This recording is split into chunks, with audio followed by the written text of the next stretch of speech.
Hello everyone, welcome to Study Space. Here I'll be covering the NCERT syllabus of history. So, in this video, we will study chapter 3 of class 9 history, that is Nazism and the rise of Hitler. So, I'll be explaining this chapter to you via notes, okay?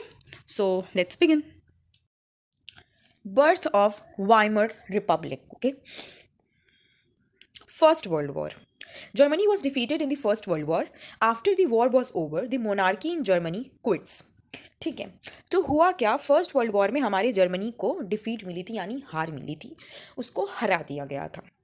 ठीक है, war ख़त्म होने के बाद जो Germany में monarchy थी, यानी जो किंगशिप थी, राजा का राज था, वो ख़त्म हो गया था। ओके, अब आते हैं दी वाइमर रिपब्लिक में।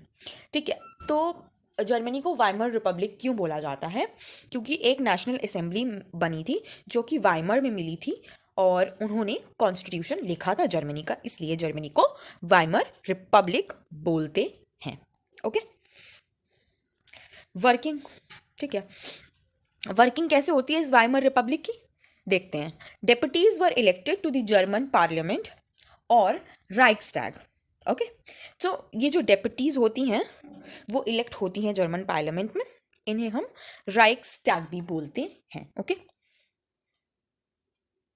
Structure, democratic constitution with a federal structure, universal adult franchise, all adults have right to vote including women. ठीक है, इसका स्ट्रक्चर क्या है? ये डेमोक्रेटिक कॉन्स्टिट्यूशन है जर्मनी में, एक फेडरल स्ट्रक्चर रखता है। ओके, जिसमें यूनिवर्सल एडल्ट फ्रेंचाइज भी है, और universal adult franchise means all adults have the right to vote including women. ठीक है, तो जर्मनी ने वुमेन को भी वोटिंग राइट्स दिए थे, जैसे हमारे इंडिया ने भी फ्रीडम के बाद तुरंत वुमेन को वोटिंग राइट्स दे दिए गए थे। ओके, इसके डिफेक्ट्स क्या क्या हैं ये देखते हैं। ठीक है, proportional representation made achieving a majority by any one party near impossible task, which led to a rule by coalitions. Article 48 gave the president powers to impose emergency, suspend civil rights, and rule by decree.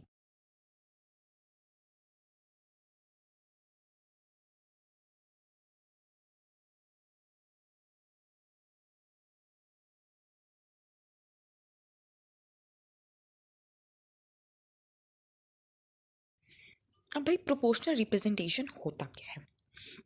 देखो, proportional representation means each party got the same percentage of seats in parliament as the percentage of votes it received in an election. This means there were lots of small parties in the parliament, making it difficult to pass laws and led to weak and often short-lived governments. For example, आपको मान लीजिए कि 55% votes मिलते हैं election में। ठीक है, okay, और आपको फिर 55% सीट्स ही पार्लियामेंट में मिलेंगी।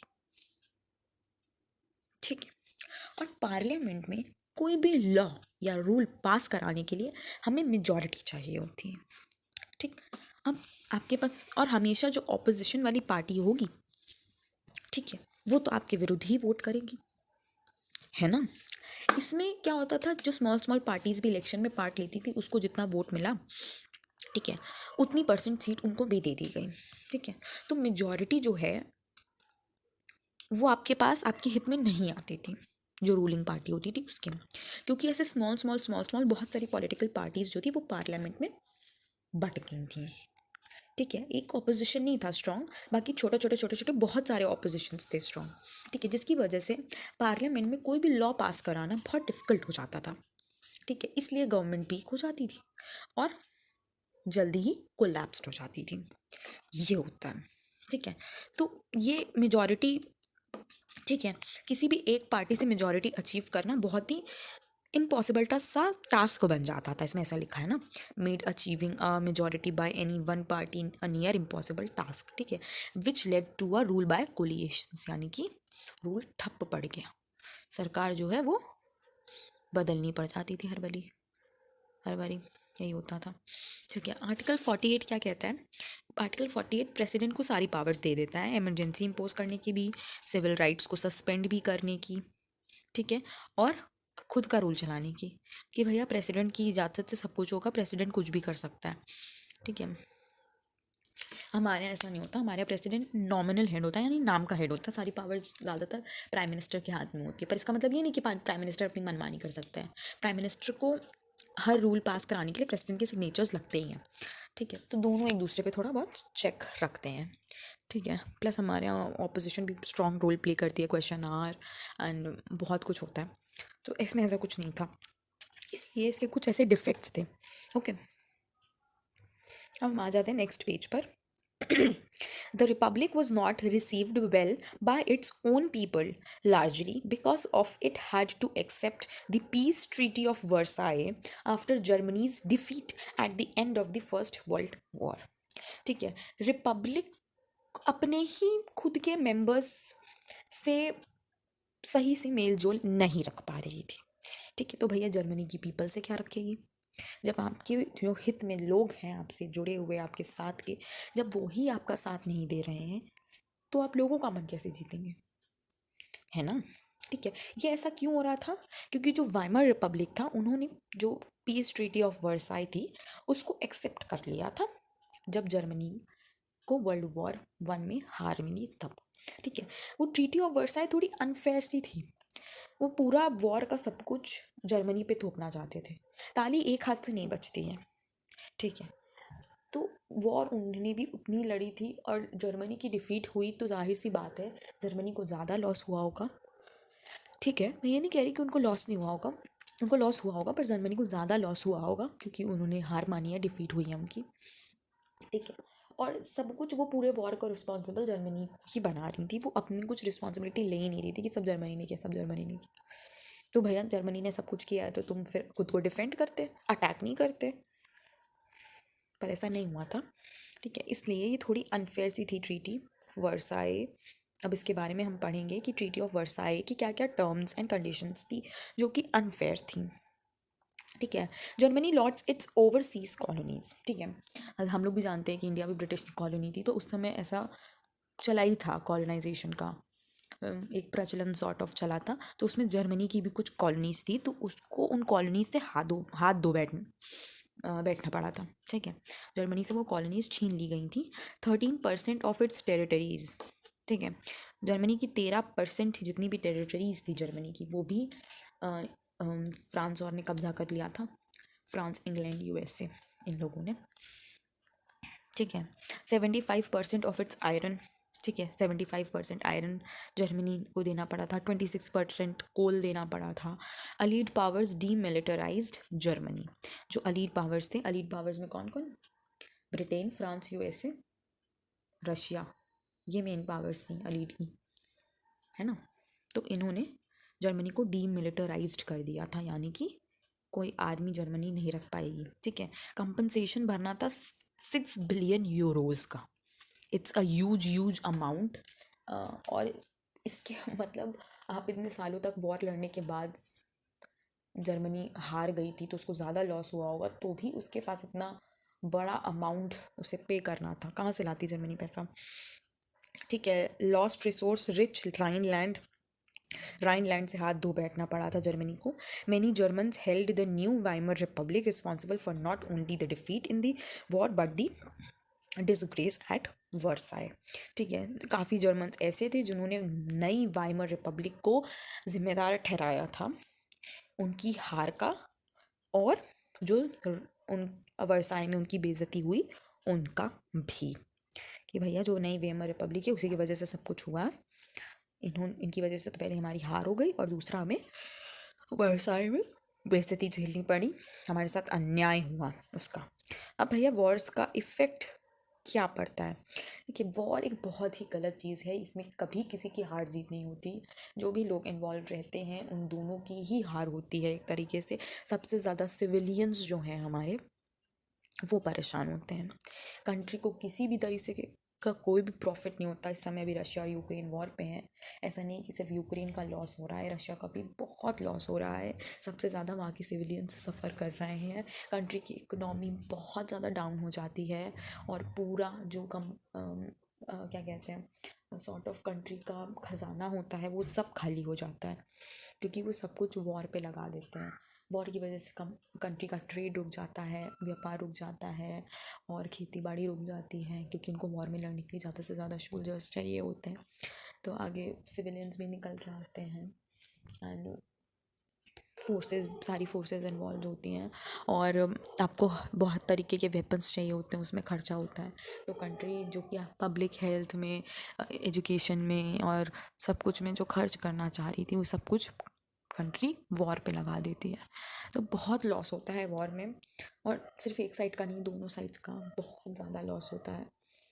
खैर, वॉर नहीं होना चाहिए एंड वी ऑल विश कि ये जो रशिया और यूक्रेन के बीच में वॉर चल रहा है वो जल्दी ही ओवर हो जाए। ओके, तो अब हम जर्मनी पे वॉर के क्या इफेक्ट्स हुए उसके बारे में पढ़ेंगे। ठीक है, the war had a devastating impact on Europe both psychologically and financially. From being a creditor, Europe became a debtor. ठीक है, the supporters of the Weimar Republic were criticized and became easy targets of attack in the conservation nationalist circles. Soldiers came to be placed above civilians. ठीक है, war का एक बहुत ही भयंकर impact पूरे Europe पर हुआ था। सिर्फ जर्मनी पर नहीं, सिर्फ रशिया पर नहीं, सिर्फ फ्रांस पर नहीं, पूरे यूरोप पे बहुत गंदा इफ़ेक्ट वॉर का पड़ा था। जैसे अभी रशिया और यूक्रेन वॉर पे है, तो सिर्फ रशिया में या यूक्रेन पर ही नहीं उसका इफ़ेक्ट पड़ रहा है, हर एक कंट्री पर बैड इफ़ेक्ट पड़ रहा है। हमारे इंडिया पे भी बहुत बैड इफ़ेक्ट पड़ रहा है। इंडिया का कुल 20,000 से भी ज़्यादा बच्चा यूक्रेन में मेडिकल और इन सब चीज़ों की पढ़ाई करने गया था। उनका करियर, उनकी पढ़ाई सब रुक गई बीच में। ठीक है, हमारा रशिया से काफ़ी ज़्यादा ट्रेड होता था, हम अपने वेपन्स रशिया से खरीदते थे, ऑयल रशिया से आता था और सब कुछ। ठीक है, तो वो रुक गया है। ठीक है, गैस सिलेंडर्स के दाम बढ़ गए हैं क्योंकि गैस भी रशिया से ही आती थी ज़्यादातर। तो विच इज़ रॉन्ग, हम पे भी इम्पैक्ट पड़ रहा है इस वॉर का। और अब तुझे इंडिया पे पड़ रहा है तो क्या बाकी कंट्रीज़ पे नहीं पड़ रहा होगा? बाकी कंट्रीज़ पे भी इफ़ेक्ट पड़ रहा होगा। ठीक है, तो ऐसे ही पूरे यूरोप पे साइकोलॉजिकली भी और फाइनेंशियली भी बहुत गंदा, बहुत भयंकर इम्पैक्ट डाला था इस वर्ल्ड वॉर ने। ठीक है, फिनेंशियली तो हम लोग जानते हैं कंट्री बिल्कुल इकोनॉमिकली किसी चीज़ को सपोर्ट नहीं कर पाती, और जबकि खुद के पास जो बचाया हुआ धन होता है वो भी कंट्री वॉर में लगा देती है, वेपन्स खरीदने में लगा देती है, सोल्जर्स की ट्रेनिंग, उनकी सेफ्टी पर लगा देती है। ठीक है, और साइकोलॉजिकली भी लोगों पे बहुत गंदा असर डालता है वॉर। छोटे छोटे बच्चे डर के सहम जाते हैं और काफ़ी बच्चे अनाथ हो जाते हैं, काफ़ी घर टूट जाते हैं, बिखर जाते हैं, और इंसान को भूखे मरने की नौबत आ जाती है क्योंकि उसके पास एम्प्लॉयमेंट नहीं बचती है।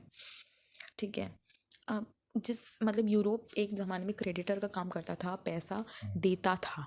जो यूरोप पैसा देता था वो अब कर्जदार, जो कर्ज देता था वो अब खुद ही कर्जदार हो गया है। यूरोप जो कर्ज देता था वो अब यूरोप को कर्जा चुकाने की बारी आ गई थी। ठीक है, वो खुद कर्जदार बन गया था। ठीक है, तो जो वाइमर रिपब्लिक के सपोर्टर्स थे उन्हें बैडली क्रिटिसाइज़ किया जा रहा था और वो बहुत ही इजी टारगेट्स बन गए थे लोगों की नज़र में अटैक वगैरह करने के लिए। ठीक है, जो कंजर्वेशन नेशनलिस्ट सर्कल्स था वो एक इजी टारगेट बना रहे थे वाइमर रिपब्लिक के लोगों को कि भाई इनकी वजह से सब कुछ हुआ है, इनकी वजह से सब कुछ हुआ है, और लोग मान भी रहे थे। ठीक है, तो सोल्जर्स प्रायोरिटी बन जाती है वॉर के दौरान कंट्री की, सिविलियंस को सेकेंडरी कर दिया जाता है। यही मैं बता रही हूँ कि सोल्जर्स की सेफ्टी प्रायोरिटी बन जाती है और सिविलियंस को सेकेंडरी कर दिया जाता है, विच इज़ रॉन्ग, है ना। तो ये सारे जो हमारे वॉर के कुछ, ये सिर्फ कुछ हैं। ठीक है, कुछ डिफेक्ट्स हैं, कुछ इफ़ेक्ट्स हैं जो वॉर लोगों पे या किसी कंट्री पे अपना इम्पैक्ट छोड़ता है। Aggressive war propaganda and national humour became important. ठीक है, एक अग्रेसिव वॉर, ठीक है, गुस्सैल, अग्रेसिव मीन्स गुस्सैल वॉर जो है वो प्रोपेगेंडा बन जाता है और नेशनल ह्यूमर इम्पॉर्टेंट हो जाता है। एक सोल्जर किसी अपनी कंट्री के लिए लड़ रहा है, दूसरा सोल्जर अपनी कंट्री के लिए लड़ रहा है। ये दोनों सोल्जर्स अब एक दूसरे के सामने आते हैं तो उन्होंने पहली बार एक दूसरे को देखा होता है, पर वो लड़ रहे होते हैं। उनको ये भी नहीं मालूम होता है कि हम इस इंसान को क्यों मार रहे हैं, किस लिए मार रहे हैं। ये भी तो मेरे जैसा दिखता है, इंसान ही है, इसका क्या कसूर है, क्या ये इन्वॉल्व है या नहीं है। इसके कमांडर ने इसे कमांड दिया, आदेश दिया, और ये मारने चला आया है लोगों को। वो लोग बेकसूर ही तो हैं। हम किसी और के ईगो को सेटिस्फाई करने के लिए अपने सोल्जर्स को युद्ध लड़ने भेज देते हैं। अब जो हमारे यूक्रेन के प्रेसिडेंट है, रशिया के प्रेसिडेंट है, क्या वो खुद वॉर लड़ने जा रहे हैं? नहीं, वो अपने बिहाफ पे लोगों को भेज रहे हैं वॉर लड़ने के लिए। उनकी लड़ाई, अब लड़ाई दो लोगों के बीच में है, ठीक है, वो दो लोग कंट्री के प्रेसिडेंट है, इसलिए पूरी कंट्री के बीच की लड़ाई बन गई है। बात इतनी सी है, किसी एक इंसान के ईगो को सेटिस्फाई करने के लिए हम लड़ रहे हैं उन लोगों से जिन लोगों का कोई कसूर नहीं है, वो बेकसूर हैं हमारी तरह। कुछ लोगों को तो, कुछ सोल्जर्स को तो ये भी नहीं पता होगा कि वॉर क्यों हो रहा है, बस वो अपनी कंट्री को प्रोटेक्ट करने के लिए लड़ रहे हैं। क्योंकि कुछ लोग लड़ रहे हैं कि उनके कमांडर ने कमांड लिया, कुछ लोग लड़ रहे हैं कि मेरी ड्यूटी है इसलिए मुझे लड़ना ज़रूरी, ठीक है। तो ये सब चीज़ें होती हैं जो ज़्यादा इम्पॉर्टेंट बन जाती हैं। इंसान को इनका ईगो ज़्यादा मैटर करने लगता है रैदर देन लोगों की जान, ठीक है। So now we came to our next topic, which is political radicalism and economic crisis. ठीक है, तो हम अब देखेंगे कि जर्मनी में क्या क्या इकोनॉमिक क्राइसिस हुए, ठीक है, एंड क्या क्या पॉलिटिकल रेडिकलिज्म हुआ, ठीक है। तो पहला पॉइंट है, the Spartacist league was established on the pattern of the Bolshevik revolution in Russia. The Spartacist founded Communist Party of Germany. The Weimar Republic crushed the uprising with the help of a war veterans organization called Free Corps.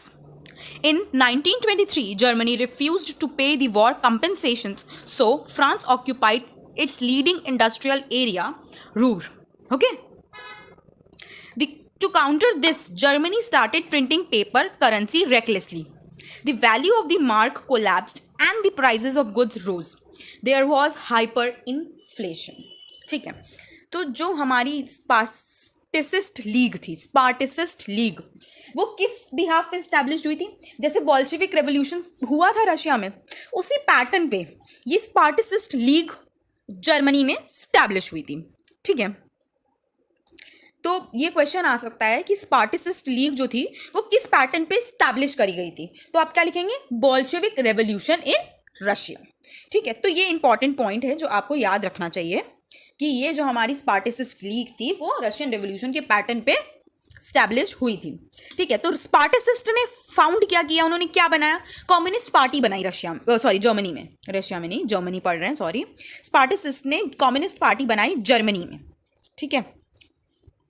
तो हमारे जो Weimar Republic था, उन्होंने ये uprising जो विरोध हो रहा था, अपराइजिंग मतलब विरोध जो हो रहा था, उन्होंने तुरंत उसको शांत करा दिया, ठीक है। किसकी मदद से? वॉर वेटरन्स ऑर्गेनाइजेशन, जिनको फ्री कॉर्प्स बोलते हैं, उनकी सहायता से हमारी वाइमर रिपब्लिक ने इस अपराइजिंग को, इस विरोध को शांत करा दिया, ठीक है। I'm poor at drawing lines, sorry, हाँ। सो अब 1923 में जर्मनी ने मना कर दिया कि वो अब वॉर कंपेंसेशंस नहीं देगी, जो कि ट्रीटी ऑफ वर्साई में था कि उसे इतना इतना अमाउंट वॉर कंपेंसेशन के तौर पे भरना पड़ेगा एंड सो, ठीक है। वो जर्मनी ने मना कर दिया।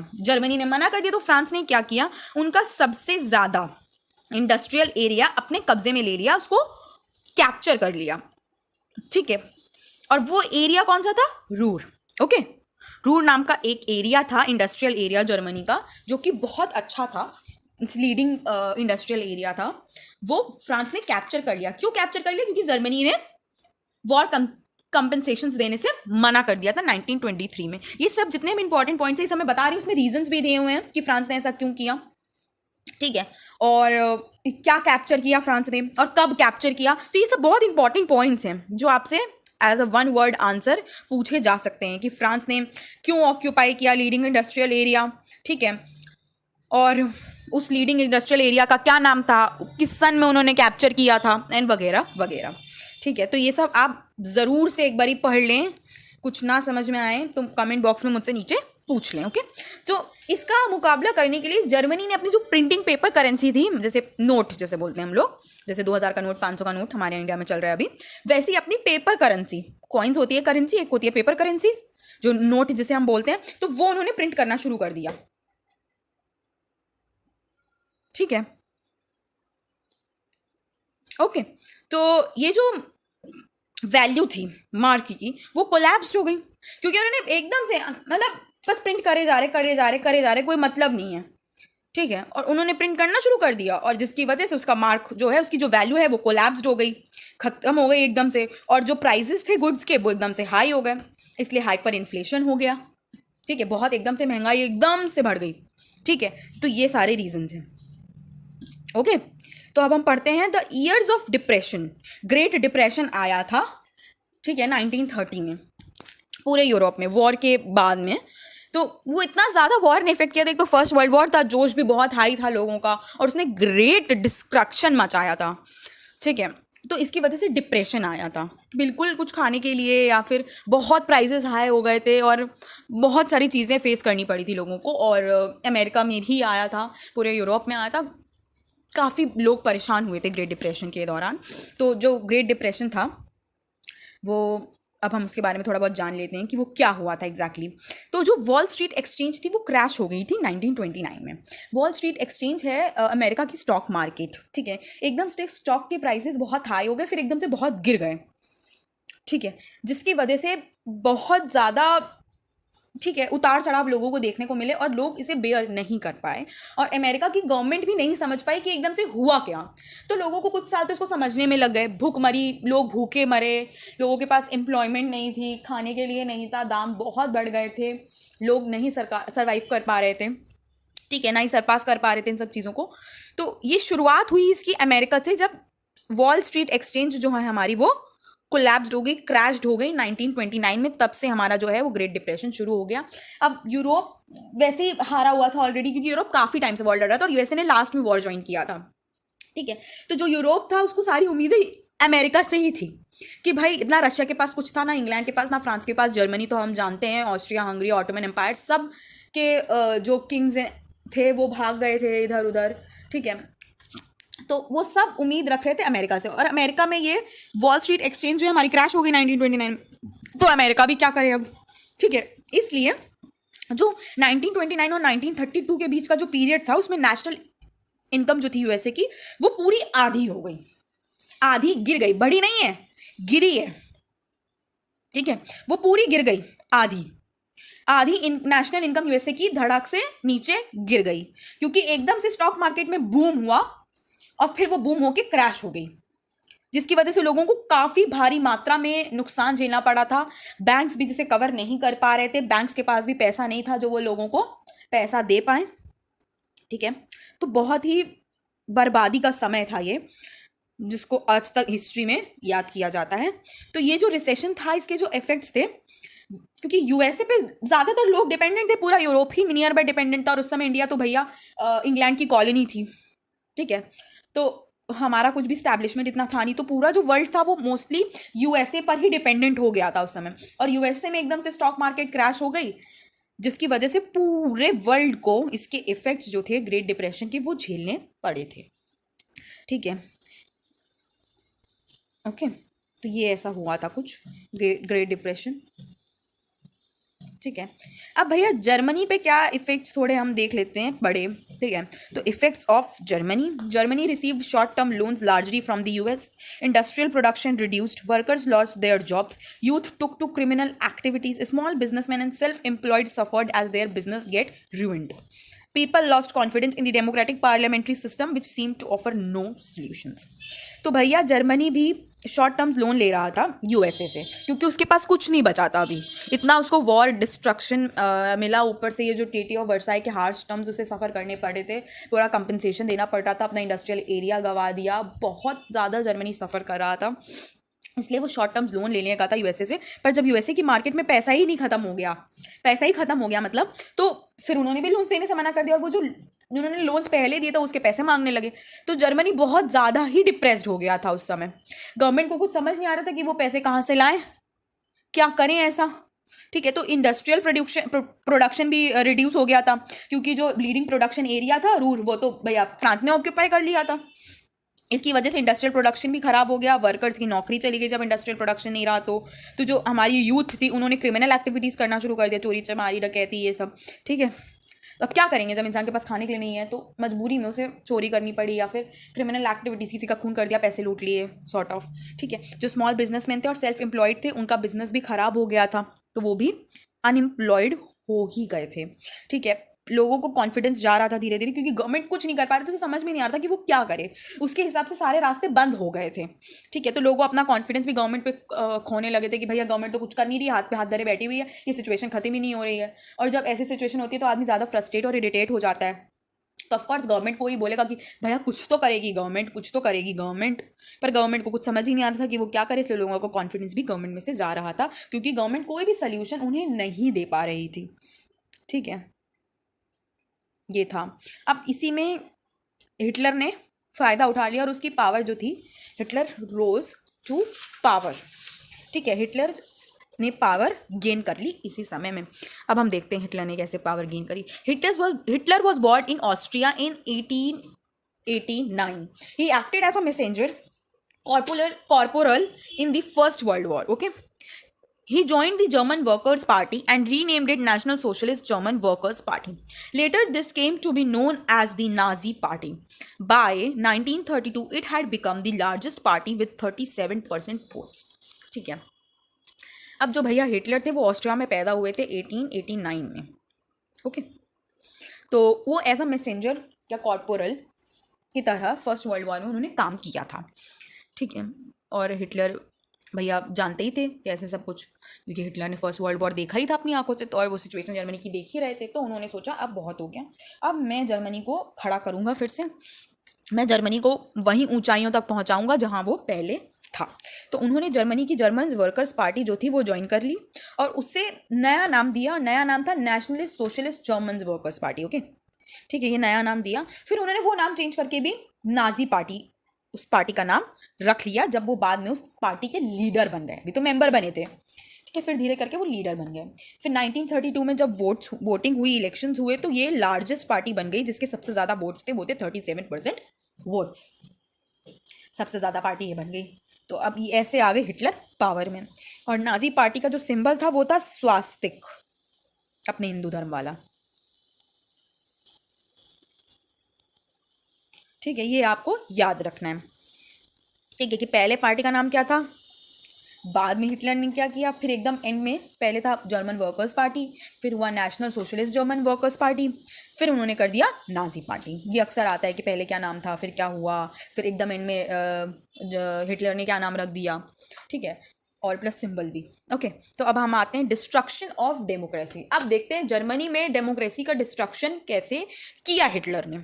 ठीक है, हिटलर ने लोगों को अपनी तरफ कैसे खींचा कि भैया लोग आंख बंद करके हिटलर पे भरोसा करने लगे कि हिटलर कहे दिन तो दिन, हिटलर कहे रात तो रात। ऐसे जर्मनी के लोग हिटलर पे भरोसा करने लगे थे। ठीक है, तो on 30 January 1933 Hitler achieve the highest position in the cabinet of ministers.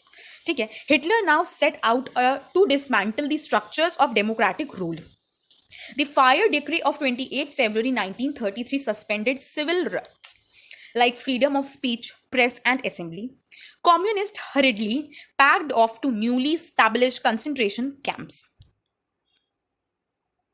ठीक है, all political parties were banned. Special surveillance and security forces too were created to control the people and rule with impunity. ठीक है, तो जनवरी 30 1933 में Hitler को सबसे highest position मिल गई cabinet of ministers में। यहाँ से उसने अपना शासन फैलाना शुरू कर दिया। उसने किया क्या, उसने सारे डेमोक्रेटिक रूल्स को उखाड़ के बाहर फेंक दिया कि भैया अब ये किसी काम के नहीं है, अब मैं जो बोलूँगा वही होगा, है ना। ठीक है, तो ये डेट इंपॉर्टेंट है यहाँ, क्योंकि इस दिन से जो डिक्टेटरशिप थी हिटलर की जर्मनी पर शुरू हो गई। ठीक है, और उन्होंने सबसे पहला काम किया, डेमोक्रेटिक रूल्स को उठा के भैया बाहर फेंक दिया। ठीक है, जो फायर डिक्री थी 28 फरवरी 1933 की, उसमें उन्होंने सारे सिविल राइट्स सस्पेंड कर दिए, जैसे कि freedom of speech, press and assembly. ना कोई कुछ बोल सकता है, ना प्रेस कुछ अपना पॉइंट ऑफ व्यू लिख सकती है, ना हमारी असेंबली मतलब ना कोई किसी गैदरिंग सॉर्ट ऑफ में इकट्ठा होकर प्रोटेस्ट कर सकता है। ठीक है, कुछ नहीं ऐसा होगा। उन्होंने सारे सिविल राइट्स सस्पेंड कर दिए फायर डिक्री ऑफ 28 फरवरी 1933 के तहत। ये याद रखना ज़रूरी है कि अगर आपसे पूछ लिया गया कि कैसे हिटलर ने कौन सी डिक्री के दौरान या तहत सारे सिविल राइट्स सस्पेंड कर दिए थे, तो आप लिखोगे फायर डिक्री ऑफ 28 फरवरी 1933। ठीक है, तो कम्युनिस्ट को तो उन्होंने सबको एक ट्रेन के अंदर बंद किया और कंसंट्रेशन कैंप्स में भेज दिया। कंसंट्रेशन कैंप सबसे पहले हिटलर ने बनवाए थे। कंसंट्रेशन कैंप्स वो सॉर्ट ऑफ कोई एरिया होता था कैंपिंग का, जहाँ पे लोगों को रखा जाता था, उनसे काम कराया जाता था, फिर उनकी ज़रूरत नहीं होती थी तो उन्हें मार दिया जाता था। ठीक है, तो उनको दोनों ने सबको पैक करा करू के कंसंट्रेशन कैंप्स में भेज दिया कम्युनिस्ट को। इतनी नफरत करते थे कम्युनिस्ट से। ठीक है, फिर सारी पॉलिटिकल पार्टीज बैन कर दी, कोई पार्टी नहीं रहेगी, सिवाय एक पार्टी रहेगी, one party rule which is Nazi party. और कोई पॉलिटिकल पार्टी मिली तो उसके लीडर्स को, उसके मेंबर्स को सबको कंसंट्रेशन कैंप्स में भेज देंगे। स्पेशल सर्विलेंस और सिक्योरिटी फोर्सेस तैयार करा हिटलर ने सब पे, अपने जर्मनी के लोगों पे नज़र रखने के लिए कि भैया सब लोग मेरे कंट्रोल में रहेंगे, मैं सब पे नज़र रखूँगा, कौन क्या कर रहा है कौन क्या नहीं कर रहा है उसकी एक एक हिटलर ने फोर्स तैयार कर ली। और अब सिर्फ जर्मनी पे मेरा राज होगा, मैं जो कहूँगा वो होगा। जर्मनी का आदमी मेरी परमिशन के बिना छींक तक नहीं मारेगा। ऐसे रूल्स हिटलर्स ने बना दिए थे जर्मनी के लोगों के लिए। ओके, ठीक है, अब हम देखेंगे कि हिटलर जैसे पावर में आए उन्होंने जर्मनी का रिकंस्ट्रक्शन कैसे किया। ठीक है, तो जो हमारे हॉलमार्क चार्ट थे, हॉलमार्क चार्ट, ओके, इसका प्रोनाउंसिएशन है हॉलमार्क चार्ट, सॉरी। ठीक है, तो उन्होंने पूरी रिस्पॉन्सिबिलिटी ले ली इकोनॉमिक रिकवर की कि भैया इकोनॉमिकली जो भी नुकसान हुआ है वो देख लेंगे। ठीक है, तो हॉलमार्क चार्ट एक बहुत बड़े इकोनॉमिस्ट थे जर्मनी के। ठीक है, तो उन्होंने पूरी रिस्पॉन्सिबिलिटी ले ली इकोनॉमी की।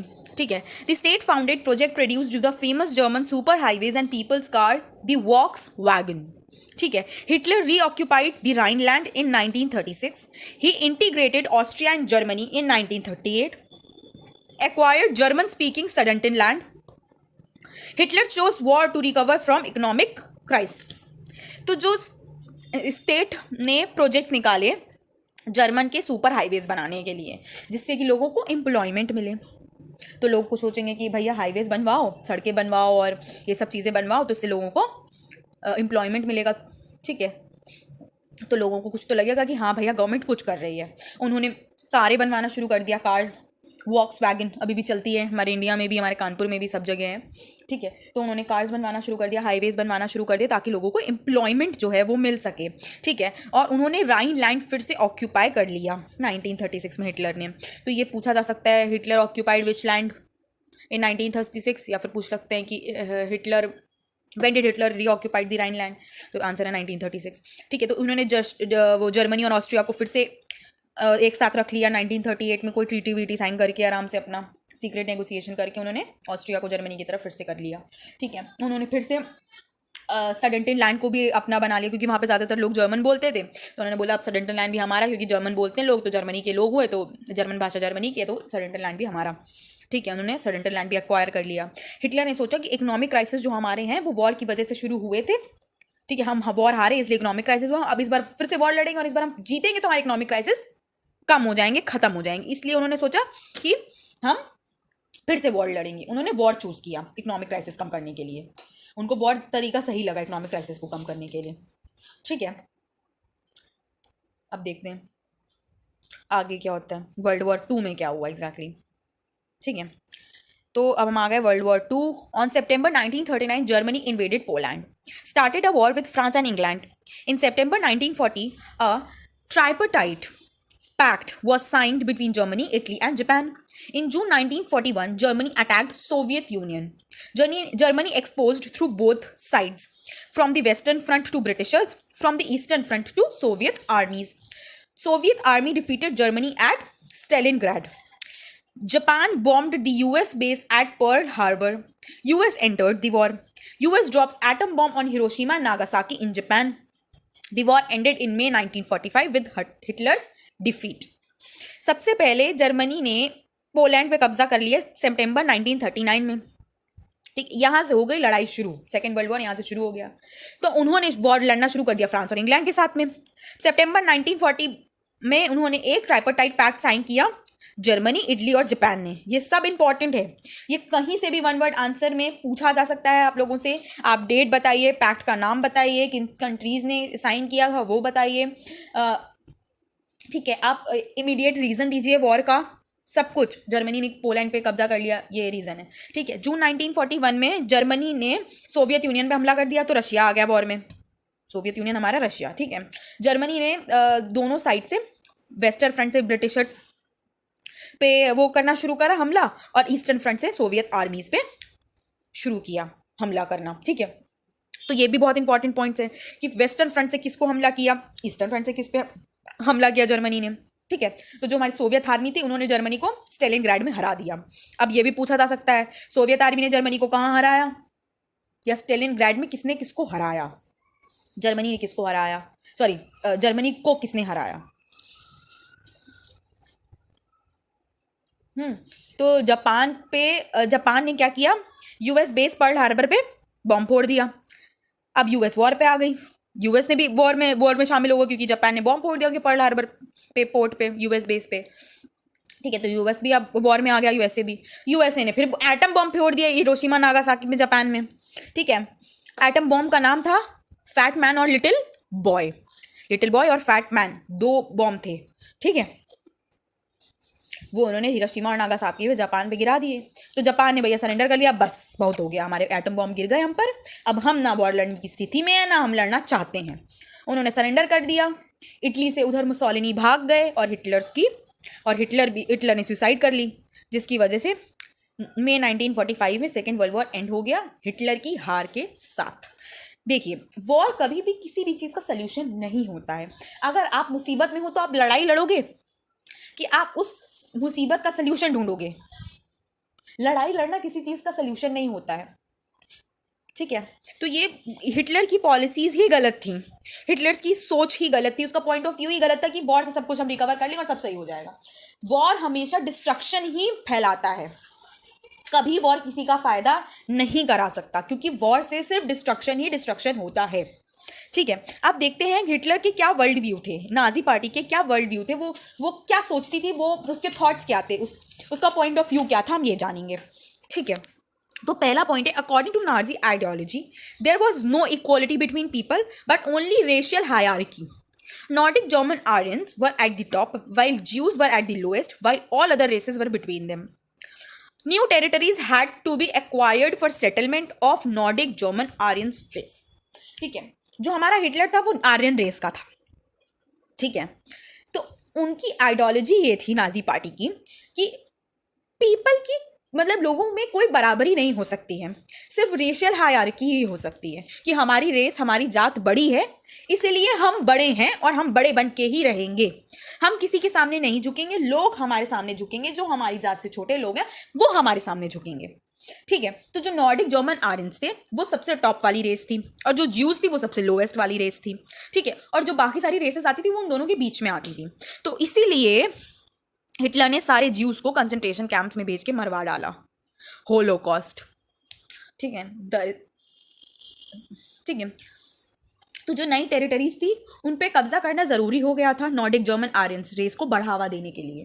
भैया नॉर्डिक जर्मन आर्यन रेस के लोग जो थे वो इतनी कम जगह में नहीं रह सकते हैं, सिर्फ जर्मनी भी भर की उनके लिए जगह काफ़ी है नहीं, तो उनको और टेरिटरीज चाहिए जगह रहने के लिए। ठीक है, इसलिए कब्जा करना ज़रूरी है। तो हिटलर ने नई टेरिटरीज पे भी कब्जा करना शुरू कर दिया था, जैसे मैंने आपको पहले बताया, राइनलैंड, सुडेटेनलैंड, फिर पोलैंड। ठीक है, तो ये है नाजी पार्टी के व्यूज़। इसमें रेशियल यूटोपिया। ठीक है, Hitler divided and occupied north western Poland, Poles were forced to leave their homes, educated Polish classes were murdered. ले, अब हिटलर ने क्या किया, जो लोग पोलैंड में रह रहे थे उनसे तो भैया घर खाली करवा दिए, अब निकलो बहुत हो गया, हम लोग नहीं, यहाँ पे तुम लोग नहीं, नॉर्डिक जर्मन आर्यन की रेस रहेगी। ठीक है, यहाँ पे नॉर्डिक जर्मन आर्यन रेस वाले लोग रहेंगे, उन लोगों को फोर्सफुली अपना घर जो है वो खाली करना पड़ा। ठीक है, जो एजुकेटेड पॉलिश क्लासेस के लोग थे उनको मर्डर करा दिया, उनको जान से ही मार दिया, ज़्यादा एजुकेटेड हो लो मरो। ठीक है, हिटलर ने डिवाइड किया north western part of Poland और उस पर कब्जा कर लिया। ठीक है, ये है उनका रेशियल यूटोपिया कि जो ज़्यादा एजुकेटेड लोग हैं उन्हें मरवा दो, सिर्फ नॉर्डिक जर्मन आयरन रेस के ही लोग सुपीरियर हैं और सुपीरियर ही रहेंगे और किसी रेस के लोगों को हम बढ़ने आगे नहीं देंगे। ठीक है, तो जब हमारी यूथ थी नाजी जर्मनी की, वो कैसी थी? Youth in Nazi Germany, all school were cleansed and purified, means Jews teachers were dismissed, Jews the physically handicapped and gypsies were thrown out of schools and later sent to the gas chambers. A prolonged period of ideological training for the good German students, school textbooks were rewritten. जो हमारे school थे वो काफ़ी साफ़ सुथरे रहते थे, वहाँ पे ज्यूस टीचर्स को हटा दिया गया था, उन्हें डिसमिस कर दिया गया था, कोई ज्यूस टीचर नहीं थे, स्कूल्स बहुत ही साफ़ और अच्छे रखते थे। तो ज्यूस थे जो फिज़िकली हैंडीकैप थे, फिज़िकली हैंडीकैप तो आप समझते होंगे ना, जो चल नहीं पाते हैं पैरों से या हाथ से, विकलांग लोग जिसे बोलते हैं, उनको और ज्यूस को और जिप्सीज़ को स्कूल से बाहर फेंक दिया गया था कि आपकी कोई जगह नहीं है यहाँ पे। उनको गैस चेम्बर्स में फेंक दिया गया था। गैस चेम्बर्स में, वहाँ पे चेम्बर्स बने थे बड़े बड़े, वहाँ पे लोगों को रखा जाता था, गैस वहाँ पे डाल दी जाती थी और फिर उनकी डेथ हो जाती थी, जहरीली गैस। वो गैस चेम्बर्स थे जहाँ पे ज्यूज़, वो हिटलर ने लाखों करोड़ों ज्यूज़ को मारा था। ठीक है, तो आइडियोलॉजिकल ट्रेनिंग करी जाती थी जर्मन स्टूडेंट्स की ताकि वो एक अच्छे जर्मन स्टूडेंट्स बने। ठीक है, और हिटलर के नक्शे कदम पर चलें। ठीक है, स्कूल की टेक्स्ट बुक्स को फिर से लिखा गया था, हिटलर की आइडियोलॉजी के अकॉर्डिंग लिखा गया था स्कूल की टेक्स्ट बुक्स को, कि अब हम बच्चे वही पढ़ेंगे जिसे नहीं बोलते हैं ब्रेन वॉश। पूरा ब्रेन वॉश की पूरी तैयारी हिटलर ने बच्चों की कर रखी थी। ऐसे ही आतंकवादी बनाए जाते हैं बच्चे, वैसे हिटलर अपनी पार्टी बढ़ा रहा था, अपनी आइडियोलॉजी बच्चों पर थोप रहा था, ब्रेन वॉश कर रहा था उनका। ठीक है, अब हम आगे चलते हैं, देखते हैं। Racial science was introduced to justify Nazi ideas of race. Children were taught to be loyal and submissive, hate Jews, and worship Hitler. 10-year-olds had to join the Nazi youth organization, Hitler Youth. They joined the labor service at 18. ठीक है, racial science नाम का एक chapter या फिर एक subject sort of introduce करा था ताकि वो हिटलर की जो आइडियाज़ हैं कि हमारी रेस सुपीरियर है, उससे बढ़कर और कोई नहीं है, ठीक है, उनको जस्टिफाई कर सकें, ताकि उनको कोई विरोध ना कर सके कि ये गलत है। और ठीक है, सॉर्ट ऑफ, तो इसलिए रेशियल साइंस सॉर्ट ऑफ एक सब्जेक्ट बनाया गया था। चिल्ड्रन यानी बच्चों को ऐसा सिखाया जाता था कि वो लॉयल रहें, सबमिसिव रहें, ज्यूज़ को हमेशा हेट करें और हिटलर की पूजा करें।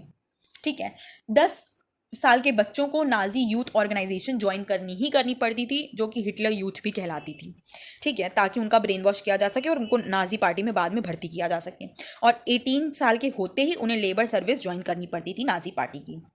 ठीक है, ये सब बच्चों के साथ में किया जाता था उनका ब्रेन वॉश करने के लिए, ताकि वो हिटलर के विरुद्ध कभी ना खड़े हों। ठीक है, वो जर्मनी का फ्यूचर है तो वो हिटलर के नक्शे कदमों पर चलें। अब आते हैं नेक्स्ट टॉपिक पर, which is the Nazi cult of motherhood. Nazis motherhood का कैसे अपमान करते थे ये देखते हैं।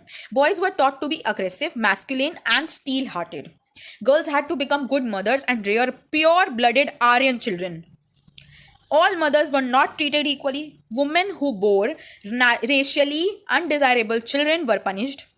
Women who produced racially desirable children were awarded.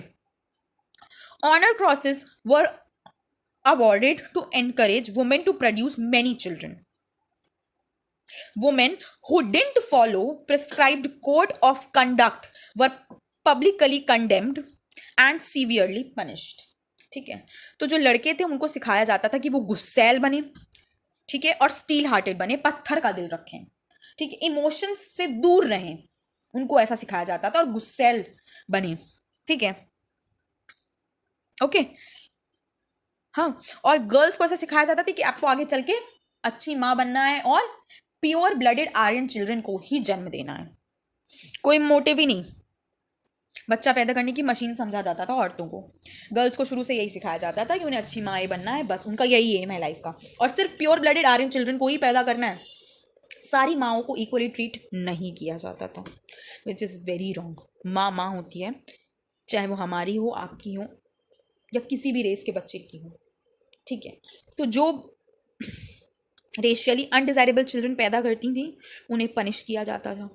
ठीक है, यानी कि दूसरे सॉर्ट ऑफ दूसरे रेस के बच्चों को ठीक है, अगर किसी वुमेन ने पैदा किया तो उन्हें सीवियरली पनिश किया जाता था। और जो आर्यन रेस के बच्चों को पैदा करती थी उन्हें अवार्ड दिया जाता था। ये तो गलत बात है, ठीक है। Honour crosses were awarded to encourage women to produce many children. ये सब ऑनर वगैरह उन लोगों को मान सम्मान इसलिए दिया जाता था ताकि औरतें, महिलाएं और एनकरेज हों ज़्यादा से ज़्यादा बच्चे पैदा करने के लिए, ठीक है।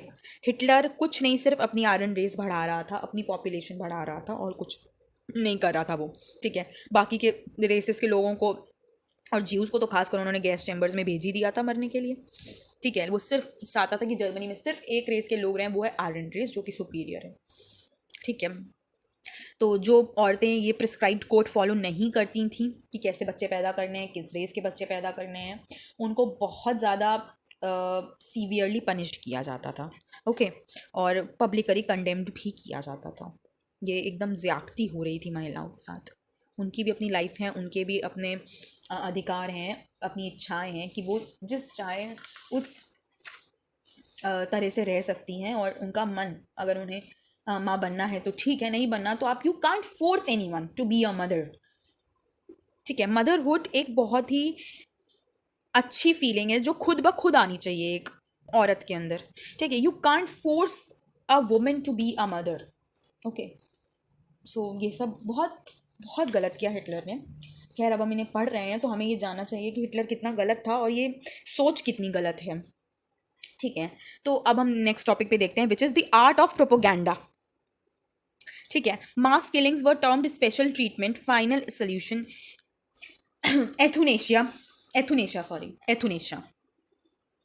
euthanasia, selection and disinfection. Nazi ideas were spread through visual images, films, radios, posters, catchy slogans and leaflets. In posters, enemies of Germans such as Jews were shown as evil, ठीक है। बहुत ही लंबी और गहरी मात्रा में लोगों को मारा गया था, ठीक है। और उन्हें और एक मास किलिंग को, इतने सारे लोगों को एक साथ मारने को एक स्पेशल ट्रीटमेंट का नाम दे दिया गया था। फाइनल सोल्यूशन मतलब कोई और रास्ता नहीं है तो करना ही पड़ेगा, ठीक है। एथुनेशिया का नाम दिया गया था। सिलेक्शन और डिसइंफेक्शन, कि भैया हम सोसाइटी से इन्फेक्शन हटा रहे हैं, ऐसा बोला जा रहा था उनको कि हम सेलेक्ट कर करके इन्फेक्टेड लोगों को सोसाइटी से हटा रहे हैं। कोई भी रेस या कोई भी तरह के लोग सोसाइटी में इन्फेक्शन तो नहीं हो सकते हैं, ठीक है। इट इज़ रॉन्ग, ठीक है। बेसिकली जर्मनी के लोगों को इतना फ्रस्ट्रेशन, इरिटेशन और एंगर हो गया था कि उनके घर में खाने को दाना पानी नहीं है, उनके पास नौकरी नहीं है, ठीक है। इसके चक्कर में हिटलर को उनका ध्यान भटकाना था, ठीक है। और तो इसलिए उनका ध्यान भटकाने के लिए हिटलर्स ने ज्यूज़ का इस्तेमाल किया, ठीक है।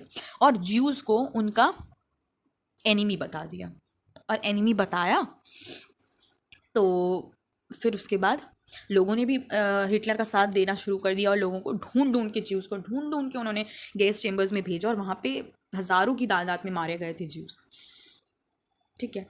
हिटलर को ये भी लगता था कि हमारी पॉपुलेशन कम होगी तो गुड्स के डिमांड्स कम होंगे, ठीक है। एक काफ़ी अच्छा प्रपोर्शन ऑफ पॉपुलेशन ज्यूज़ थे जर्मनी में, तो इसकी वजह से तो पॉपुलेशन कम करने के चक्कर में आप भारी मात्रा में लोगों को जान से तो नहीं मरवा सकते हो, बेकसूर लोगों को, ये तो गलत है ना। और आई नो प्रॉब्लम्स हैं और लोग नहीं समझ पा रहे हैं कि क्या करें, कैसे करें, भूखे मर रहे हैं, पर इसका मतलब ये नहीं है कि आप एक आदमी को दुश्मन बता देंगे लोगों का और उन्हें ढूंढ के जान से मारेंगे, जहाँ तक उनकी कोई गलती भी नहीं थी। ज्यूज़ का कोई इन्वॉल्वमेंट नहीं था किसी भी टाइप के वॉर में या किसी भी चीज़ में, बस वो लो रेस के थे, इसलिए हिटलर ने उन्हें लोगों की नज़रों में ईवल बता दिया, उनका दुश्मन बता दिया, और लोगों ने उन्हें ढूंढ के पकड़ के हिटलर के साथ में मरवाना शुरू कर दिया, ठीक है। तो जो नाजी आइडियाज़ थे उनको विजुअल इमेजेस, फिल्म्स और पोस्टर्स और स्लोगन से स्प्रेड किया जाता था कि लोग ज़्यादा से ज़्यादा नाजी पार्टी को ज्वाइन करें और कोई नाजी आइडियाज़ का विरोध ना करे, ठीक है।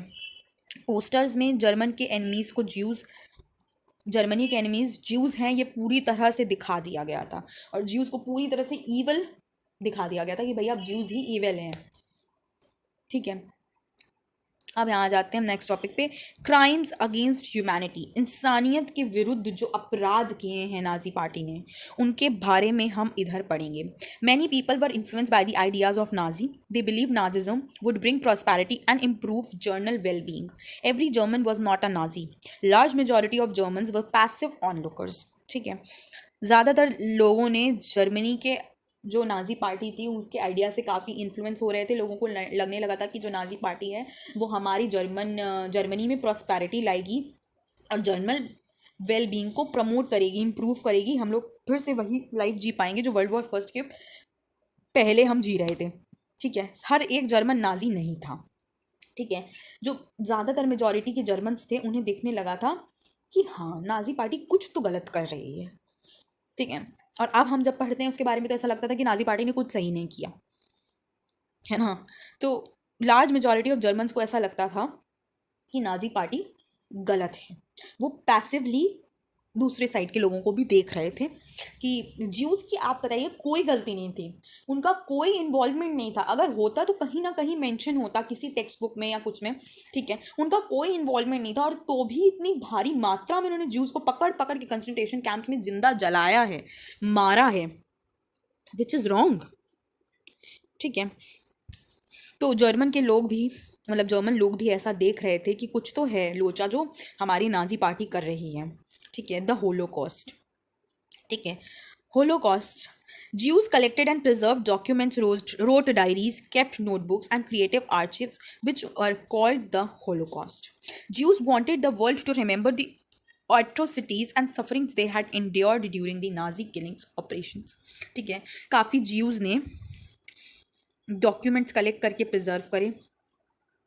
ठीक है, नोटबुक्स लिखी, डायरीज लिखी, आर्चीव्स बनाई और उनका नाम रखा द होलोकॉस्ट, यानी mass killings of Jews is termed as Holocaust.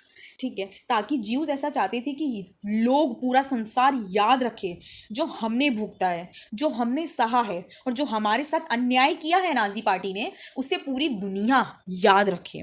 और रखनी भी चाहिए, गलत है ये. कोई भी रीज़न हो दुनिया जहान का, आप बेकसूर निर्दोष लोगों की जान नहीं ले सकते. आपको कोई हक नहीं है किसी की जान लेने का, भले ही आपके पास कितना सॉलिड रीज़न क्यों ना हो. यू कांट किल पीपल, और इतने बड़े अमाउंट में तो बिल्कुल नहीं. Okay, so these are the things जो कि नाजी पार्टी की बहुत ज़्यादा गलत थी.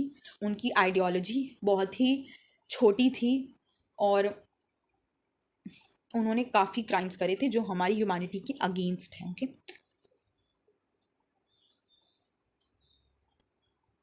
सो this is the end of our third chapter. Thanks for watching.